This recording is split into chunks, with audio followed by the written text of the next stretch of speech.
నమస్తే, welcome to 95 news. ముందుగా బులెటిన్లో హెడ్లైన్స్ చూద్దాం. సికింద్రాబాద్లో ఘనంగా మంత్రి తలసాని శ్రీనివాస్ యాదవ్ జన్మదిన వేడుకలు. భారీగా తరలివచ్చిన అభిమానులు, నాయకులు, కార్యకర్తలు. తెలంగాణ ప్రభుత్వం మరో ప్రతిష్టాత్మక పథకానికి శ్రీకారం. పాఠశాల విద్యార్థులకు ముఖ్యమంత్రి అల్పాహార పథకం ప్రారంభం. బేల్పూర్ ప్రభుత్వ ఉన్నత మరియు ప్రాథమిక పాఠశాలలో సీఎం బ్రేక్ఫాస్ట్ కార్యక్రమం ప్రారంభం. ముఖ్య అతిథిగా హాజరైన మంత్రి వేముల ప్రశాంత్ రెడ్డి. పాలకుర్తి నియోజకవర్గంలో కాంగ్రెస్ బీఆర్ఎస్ కార్యకర్తల ఘర్షణ. బీఆర్ఎస్ కార్యకర్తలపై దాడి చేసిన కాంగ్రెస్ పార్టీ కార్యకర్తలు. ఇక ఇప్పుడు బులెటిన్లో డీటెయిల్స్ చూద్దాం. మంత్రి తలసాని శ్రీనివాస్ యాదవ్ జన్మదిన వేడుకలు వైభవంగా జరిగాయి. శుభాకాంక్షలు తెలిపేందుకు వెస్ట్ మారేడ్పల్లిలోని తలసాని నివాసానికి అభిమానులు, అధికారులు, పార్టీ నాయకులు, కార్యకర్తలు భారీగా తరలివచ్చారు. సర్వమత ప్రార్థనలతో మంత్రికి ఆశీర్వచనం అందజేశారు.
తెలంగాణ రాష్ట్ర అప్పటి ఉప ముఖ్యమంత్రి మృదు స్వభావులు, శాంతచిత్తులు, రాష్ట్ర హోంశాఖ మంత్రులు శ్రీ మహమూద్ అలీ సార్ గారిని తెలంగాణ ప్రభుత్వం మరో ప్రతిష్టాత్మక పథకానికి శ్రీకారం చుట్టింది. సీఎం బ్రేక్ఫాస్ట్ పథకాన్ని అట్టహాసంగా ప్రారంభించింది.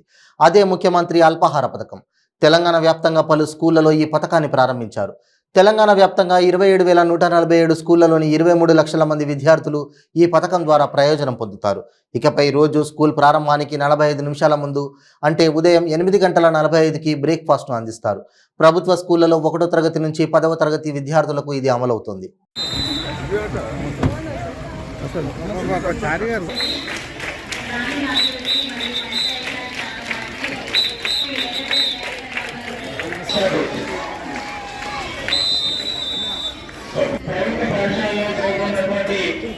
విద్యార్థులందరికీ కూడా అసెంబ్లీ కాన్స్టిట్యూన్సీ గ్రామీణ అభివృద్ధి మరియు పంచాయత్ శాఖ మంత్రి శ్రీ రేవంత్ సాగరాన్ని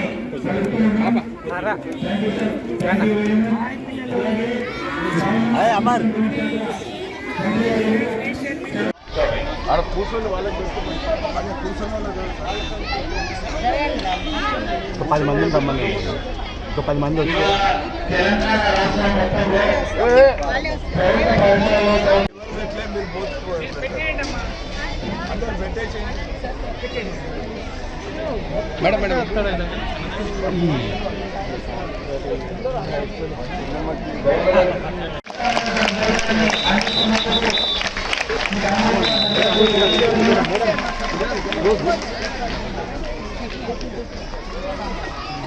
పాఠశాలలో నిజామాబాద్ జిల్లా బాల్కొండ నియోజకవర్గం వేల్పూరు మండల కేంద్రంలోని ప్రభుత్వ ఉన్నత మరియు ప్రాథమిక పాఠశాలలో సీఎం బ్రేక్ఫాస్ట్ కార్యక్రమాన్ని రాష్ట్ర రోడ్లు భవనాల శాఖ మంత్రి వేముల ప్రశాంత్ రెడ్డి ప్రారంభించారు.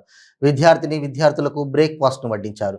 వారితో ఆప్యాయంగా ముచ్చటించారు. విద్యార్థులకు మెనూ ప్రకారం పోషకాహార భోజనం అందుతుందా అని ఆరా తీశారు. ఈ సందర్భంగా మంత్రి మాట్లాడుతూ సీఎం కేసీఆర్ మదిలోంచి పుట్టిన మరో మానవీయ కోణమే సీఎం బ్రేక్ఫాస్ట్ అని రాష్ట్ర రోడ్లు భవనాల శాఖ మంత్రి వేముల ప్రశాంత్ రెడ్డి అన్నారు. గౌరవ ముఖ్యమంత్రి కేసీఆర్ గారు తెలంగాణ రాష్ట్రంలో అనేక మానవీయ కోణంలో పథకాలు తీసుకువచ్చి వాటిని అమలు చేస్తూ ఉన్నారు. పేదల కోసం ముఖ్యంగా అది కేసీఆర్ కిట్ కావచ్చు, అంటే పుట్టిన బిడ్డ నుంచి పడితే అది కేసీఆర్ కిట్ కావచ్చు, అంగన్వాడీలో బలవర్తకమైన పోషకాలతో కూడినటువంటి ఆహారం ఇస్తూ ప్రీ స్కూల్ ఎడ్యుకేషన్ ఇవ్వడం కావచ్చు, ఊరూరు అంగన్వాడీ సెంటర్లు కొత్త సెంటర్లు బిల్డింగ్లు కట్టియడం కావచ్చు. అట్లానే తర్వాత గురుకుల పాఠశాలలు 200 ఉంటాయి. వాళ్ళు 1000కి పైగా గురుకుల పాఠశాలలు పెట్టి పేద పిల్లల మీద ఒక విద్యార్థి మీద 1,20,000 రూపాయలు ఖర్చు చేసి మంచి విద్యని అందించడం కావచ్చు. అట్లనే ఇటు ప్రభుత్వ పాఠశాలలో మిడ్ డే మీల్స్ భోజనం పెడుతూ పిల్లల్ని ఎంకరేజ్ చేయడం కావచ్చు, అవసరం ఉన్న ఇంగ్లీష్ మీడియంలో విద్యను అందించడం కావచ్చు. ఇట్లా అనేక పేదల విషయంలో వస్తే వృద్ధాప్య పెన్షన్లు కావచ్చు, విడో పెన్షన్లు కావచ్చు, ఇవన్నీ కూడా బీడీ పెన్షన్స్ కావచ్చు, ఇవన్నీ కూడా మానవీయ కోణంలో ముఖ్యమంత్రి గారు తీసుకుంటున్న కార్యక్రమాలు ఇదివరకే బ్రహ్మాండంగా అమలవుతూ ఉన్నాయి. ఇవాళ ఇటువంటి పథకాలకు ఇంకొకటి ముఖ్యమంత్రి గారు జోడిస్తూ ఉన్నారు, అదే సీఎం బ్రేక్ఫాస్ట్. ఎవరైతే ప్రభుత్వ పాఠశాలలో పేద పిల్లలు చదువుతారో వాళ్ళకి పోషకాలతో కూడినటువంటి బ్రేక్ఫాస్ట్ అంటే మార్నింగ్ భోజనాన్ని ఇవ్వాలని చెప్పి ముఖ్యమంత్రి గారు భావిస్తూ ఉన్నారు. ఎందుకంటే పేద కుటుంబాల్లో పోషక విలువలతో కూడినటువంటి ఆహారం అందించడం అదొక సవాలుగా మారింది సమాజంలో. కాబట్టి ప్రభుత్వం పానికి కొనుక్కొని ఇవాళ రోజు ఒక బ్రేక్ఫాస్ట్, ఒకరోజు ఇడ్లీ సాంబార్, ఒకరోజు పూరి. మంత్రి ఎర్రబెల్లి దయాకర్ రావు ఇలాక జనగామ జిల్లా పాలకుర్తి నియోజకవర్గంలో కాంగ్రెస్ బీఆర్ఎస్ కార్యకర్తలు ఘర్షణ పడ్డారు. బీఆర్ఎస్ కార్యకర్తలపై దాడి చేశారు. ఓ కార్యకర్తకు తీవ్ర గాయాలయ్యాయి. ఎన్నికల ప్రచారంలో భాగంగా కాంగ్రెస్ నాయకురాలు హనుమాండ్ల ఝాన్సీరెడ్డి దేవరపల్ల మండలం నిర్మల గ్రామంలో సమావేశం నిర్వహించారు. సభా వేదికపై మండల కాంగ్రెస్ అధ్యక్షులు పెద్ది కృష్ణమూర్తి మంత్రి ఎర్రబెల్లిని విమర్శించారు. 3 సార్లు ఎమ్మెల్యేగా గెలిపిస్తే ఏం చేశావో చెప్పాలని మంత్రి ఎర్రబెల్లికి సవాల్ విసిరారు. సవాల్ని స్వీకరిస్తూ సమాధానం చెప్పేందుకు వేదిక వద్దకు వెళ్లిన మంత్రి అభిమాని బీఆర్ఎస్ మండల ఉపాధ్యక్షులు సంజీవ్ రెడ్డి కార్యకర్త చిరంజీవిపై కాంగ్రెస్ కార్యకర్తలు విరుచుకుపడ్డారు.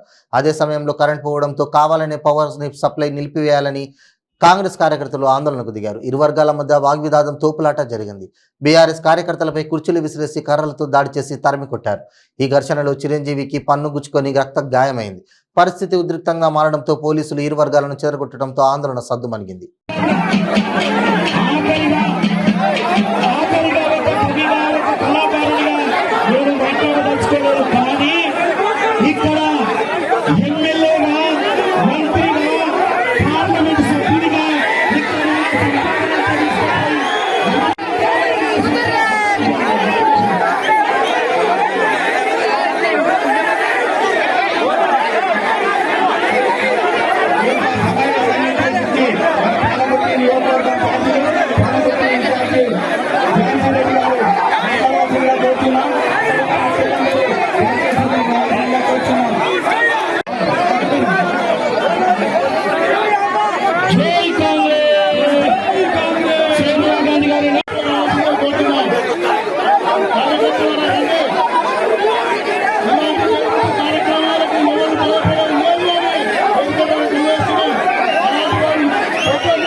బీఆర్ఎస్ పార్టీకి ఎమ్మెల్యే రేఖా నాయక్ రాజీనామా చేశారు.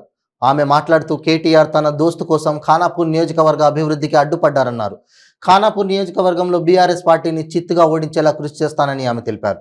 బీఆర్ఎస్ పార్టీలో మహిళలకు స్థానం లేదని, ఏదైనా స్కామ్ చేస్తుంటే నిరూపించాలని ఛాలెంజ్ చేశారు. ఎస్టీ నియోజకవర్గంలో క్రిస్టియన్కి టికెట్ ఎలా కేటాయిస్తారని ప్రశ్నించారు. కేసీఆర్ చేసిన వాగ్దానాలన్నీ వట్టి మాటలేనని, గత 2 సంవత్సరాల నుండి ఖానాపూర్కు నిధులు కేటాయించడం లేదని ఆరోపించారు. చూడకుండా చూడనట్టు ఉన్నప్పుడే నేను ఆ రోజే అర్థం చేసుకున్నాను.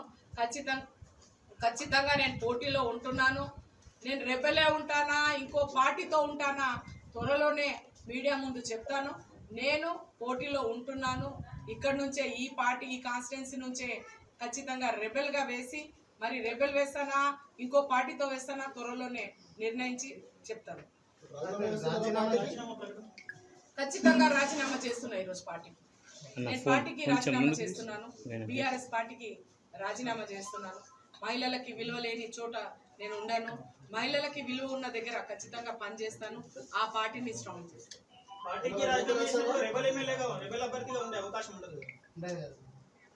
పార్టీకి నేను రాజీనామా చేస్తున్నా. నేను రెబెలే ఉంటానా, ఇందాక చెప్పా. పార్టీకి రాజీనామా చేస్తున్నా. రెబెల్ ఉంటానా, పార్టీతో ఉంటానా అనేది మళ్ళీ చెప్తానని చెప్తున్నా. ఆలోచించి చెప్తాను. ఇంకా టైం ఉంది కదా. కాంగ్రెస్ కి దరఖాస్తు నేను ఆ రోజు అక్కడ వెళ్ళలేదు. మా హస్బెండ్ వెళ్ళారు పార్టీలో. ఒక్కొక్క పార్టీలో ఒక్కొక్క కుటుంబంలో 4 పార్టీల్లో ఉంటారు. మా హస్బెండ్ కి కాంగ్రెస్ గవర్నమెంట్ లో ఉద్యోగం వచ్చేది, బీఆర్ఎస్ గవర్నమెంట్ లో ఉద్యోగం పోయేటట్టు చేశారు. వాళ్ళు పోయింది. ఆయనకు నచ్చింది కాంగ్రెస్ పార్టీ, ఆయన వెళ్ళారు. నా తరఫున మా హస్బెండ్ అక్కడ వేశారు. ఖచ్చితంగా నేను రాబోయే రోజుల్లో పార్టీలో ఏ పార్టీలో జాయిన్ అవుతాను మీకు చెప్తాను. ఢిల్లీకి వెళ్ళారు, కాంగ్రెస్ ప్రజలతో మంత్రాలు జరిపారు. కానీ ఆ మంత్రాలు అంటే ఢిల్లీకి వెళ్ళి ఫోటో వచ్చిందా మరి మీకు? నేను ఢిల్లీకి వెళ్ళి పెద్దలతో కలిసిన ఫోటో వచ్చిందా? రాలేదు కదా. చెప్తారు, ఎన్నో ఊహల్లో మాటలు చెప్తారు. ఊహల్లో మాటల్లో అదే ఊహల్లో నేను ఉండిపోయినా.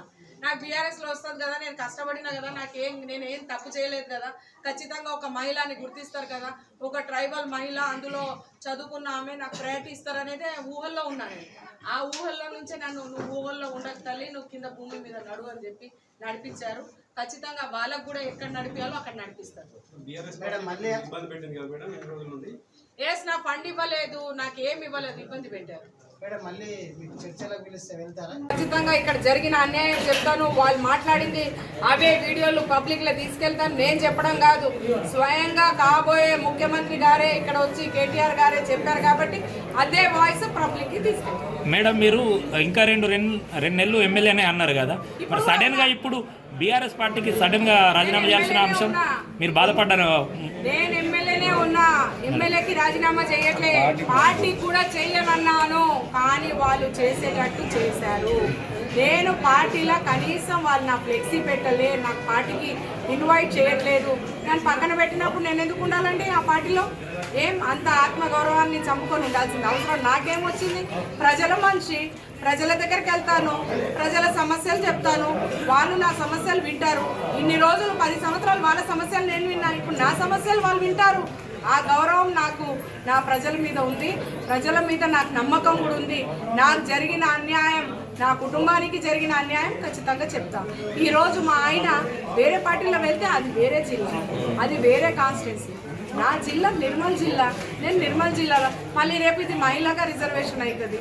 మహిళ రిజర్వేషన్ వచ్చినప్పుడు మళ్ళీ మీరు ఇంకొకరిని తీసుకొస్తారు. కానీ ఒక మహిళగా నేను ఎదిగినప్పుడు కనీసం మీరు దాన్ని గౌరవించి పిలిచి మాట్లాడేది కూడా తెలియదు.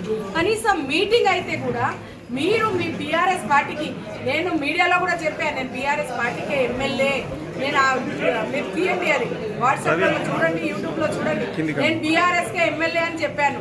కానీ ఆ బీఆర్ఎస్కి ఎమ్మెల్యే కాకుండా మీరు పక్కన పెట్టినప్పుడు నా ఆత్మగౌరవాన్ని చంపుకొని మీ దగ్గర ఎందుకు ఉండాలి నేను? అందుకోసం కాకినాడ సిబిసిఎన్సి గ్రౌండ్స్ వద్ద ఉద్రిక్తత నెలకొంది. ఇటీవలే సిబిసిఎన్సి గ్రౌండ్స్ లో నిర్మించిన కల్వరి టెంపుల్ అనుమతులు లేకుండా నిర్మించారంటూ ఆందోళనకు దిగారు. చర్చి ఎదుట క్రైస్తవ సంఘాలు బైఠాయించాయి. లోనికి చర్చికి వెళ్లేందుకు ప్రయత్నించగా బౌన్సర్లతో అడ్డుకున్నారు కల్వకుర్తి టెంపుల్ సిబ్బంది. ఆందోళన చేస్తున్న వారితో పోలీసులు చర్చలు జరిపారు.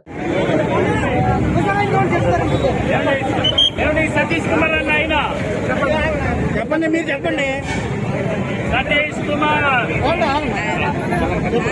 ఇది సిబిసిఎన్సి ప్రాపర్టీ అంటే 1948-49లో సొసైటీ రిజిస్టర్డ్ పరంగా రిజిస్టర్డ్ అయిన సొసైటీ ఇది. ఆ తర్వాత ప్రాపర్టీస్ అని కెనడా వాళ్ళు కొని ఆ తర్వాత సిబిసిఎన్సికి బదలాయింపు జరిగింది. ఆ బదలాయింపు జరిగిన తర్వాత సిబిసిఎన్సిలో అమ్మకాలు కానీ కొనుగోళ్లు కూడా జరగకూడదు. అయితే కొంతమంది దురాక్రమణకారులు సిబిసిఎన్సిలో చొరబడి వాళ్ళకి ఏ రకమైన సంబంధం లేకపోయినా ఇలాంటి ఈ ఇష్యూస్ని అమ్ముకోవడం చేయడం జరుగుతుంది. అయితే ఈ మధ్యకాలంలో కొన్ని కేసుల్లో మేమున్నాం, హైకోర్టులో ఉన్నాం, సుప్రీంకోర్టులో ఉన్నాం, జిల్లా కోర్టులో ఉన్నాం మేము. అయితే హైకోర్టు చీఫ్ జస్టిస్ వారు ఒక పెద్ద ఆర్డర్ని ఇష్యూ చేశారు. కోర్టులో కొన్ని కేసులు ఉన్న తరుణంలో సిబిసిఎన్సి ఆస్తులు అమ్మడాలు కానీ కొనుగోళ్లు కానీ ఏమైనా నిర్మాణాలు కానీ చేయడానికి వీల్లేదు అని ప్రత్యక్షంగా ఒక జడ్జిమెంట్ ఉన్నా కూడా ఈ సతీష్ కుమార్ అన్న ఆయన ఎవరో దొంగలతోటి చేతులు కలిపి మా కాకినాడ నడుబొట్టులో ఉన్న ఈ ప్రాపర్టీ విషయం చిన్న విషయం చెప్పాలంటే ఇందులో సిబిఎం జూనియర్ కాలేజ్ ఉంది, స్కూల్ ఉంది. 1880 సంవత్సరంలో కట్టిన భారతదేశంలోనే మొట్టమొదటి బాలికల పాఠశాల ఇదే. అలాంటి పాఠశాలని సతీష్ కుమార్ అన్నవాడు 19,360 గజాలు కబ్జా చేసి ఒక మూల కడుతూ మొత్తాన్ని. ప్రభుత్వం మత్స్యశాఖ ద్వారా కల్పించే సబ్సిడీని సద్వినియోగం చేసుకుని యువత స్వయం ఉపాధి అవకాశాలను మెరుగుపరుచుకోవాలని కాకినాడ సిటీ ఎమ్మెల్యే ద్వారంపూడి చంద్రశేఖర్ రెడ్డి సూచించారు. కాకినాడ డైరీ ఫారం సెంటర్, పామురాల తూము జంక్షన్లలో ఏర్పాటు చేసిన ఫిష్ స్టాల్ను ఎమ్మెల్యే చంద్రశేఖర్ రెడ్డి ప్రారంభించారు. 1,75,000 రూపాయల ఖర్చుతో ఏర్పాటు చేసిన ఈ ఫిష్ స్టాల్కు లబ్ధిదారుని వాటాగా 10% మాత్రమే సమకూర్చుకుంటే సరిపోతుందని, 75% మత్స్యశాఖ ద్వారా ప్రభుత్వం సబ్సిడీకి అందిస్తుందన్నారు. 15% బ్యాంకు రుణంగా పొందవచ్చునని ఎమ్మెల్యే చెప్పారు. తక్కువ పెట్టుబడి, ఎక్కువ సబ్సిడీ సమకూర్చడం ద్వారా యువతను ప్రభుత్వం ప్రోత్సహిస్తుందన్నారు. ఇటువంటి పథకాలను నిరుద్యోగ యువత సద్వినియోగం చేసుకొని స్వయం ఉపాధి అవకాశాలను మెరుగుపరుచుకోవాలని సూచించారు.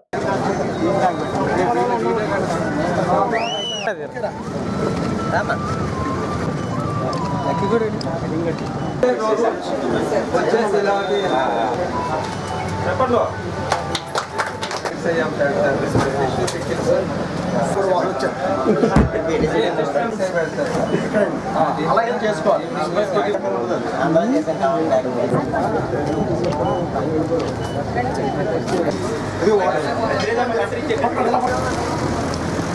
Okay, thank you sir.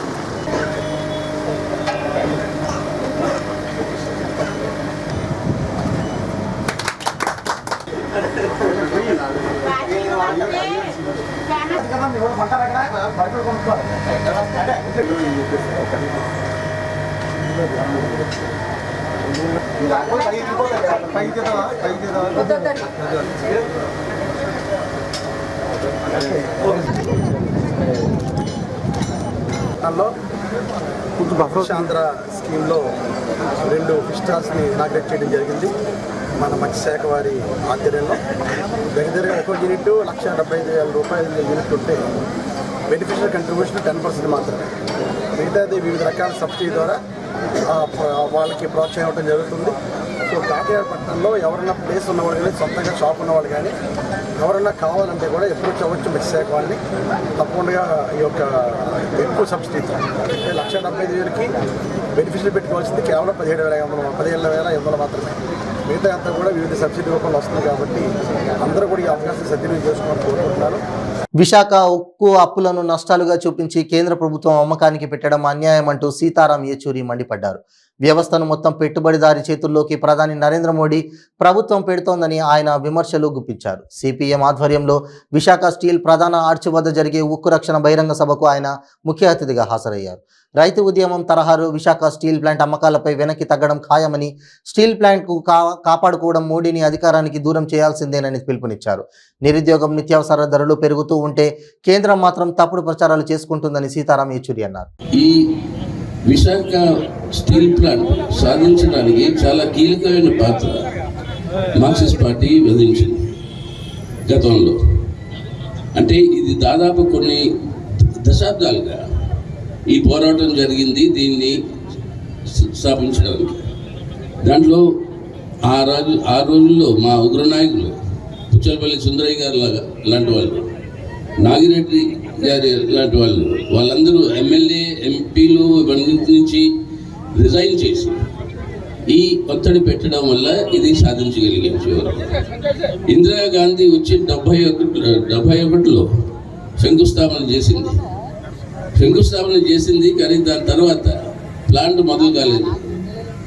Indira Gandhi emergency ఓడించిన తర్వాత ప్రజానీకం, దాని తర్వాత జనతా పార్టీ ప్రభుత్వం వచ్చినప్పుడు బీజూ పట్నాయక్ గారు ఆయన మంత్రిగా ఉన్నప్పుడు ఆయన ద్వారా ఇక్కడ అసలు పని మొదలైంది. 78లో 88లో ఉత్పాదన మొదలైంది. అంటే ఇన్ని సంవత్సరాలుగా ఈ పోరాటం జరిగింది దీన్ని స్థాపించడం. ఇవాళ కొత్త కుట్ర మోదీ గారి ప్రభుత్వం తీసుకొచ్చేదేంటి? జనవరి 2021లో దీన్ని అమ్మాలని నిర్ణయం కేబినెట్ తీసుకుంది. ఇది వాళ్ళ విధానాల యొక్క భాగం. అన్ని దేశంలో ఉన్న సంపద అంతా అమ్మి ప్రైవేట్ వాళ్ళ చేతుల్లోకి పెట్టడానికి అది వాళ్ళ పద్ధతి, వాళ్ళ విధానం, అది వాళ్ళ వెలుగులు. కానీ ఈ నిర్ణయం ఏదైతే తీసుకుందో అప్పటి నుంచి ఇవాళ వరకు 966 రోజులు ఈ పోరాటం ఇక్కడ ఏదైతే జరుగుతుందో విశాఖపట్నంలో, దాని వెనక పట్టుబడులతోటి మేము సిపిఎం పార్టీ నిలబడి ఉంటాము. మేము మీ పోరాటంతో పాటు మనం గెలిచే వరకు మీతో పాటు కలిసి మేము ఉంటాము అనే ఆ వాగ్దానం నేను చేస్తున్నాను. అంటే ఇది ఉపసంహరించుకునే వరకు ఈ నిర్ణయం, స్టీల్ ప్లాంట్ మేము అమ్ముతాం అనేది మోదీ ప్రభుత్వం, అది ఉపసంహరించే వరకు ఈ ఉద్యమం వెనక మేము కూర్చుంటాం, బలపరుస్తాం. మీ అందరికీ కూడా అది మా పార్టీ తరఫున చేస్తున్న వాగ్దానం.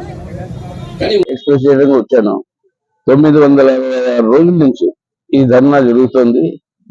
ఏ నిర్ణయం అయితే ఈ యూనియన్ కేబినెట్ తీసుకుందో స్టీల్ ప్లాంట్ ని అమ్మడానికి, స్ట్రాటజిక్ సేల్కి, అది కేంద్ర ప్రభుత్వం ఉపసంహరించుకోవాలి.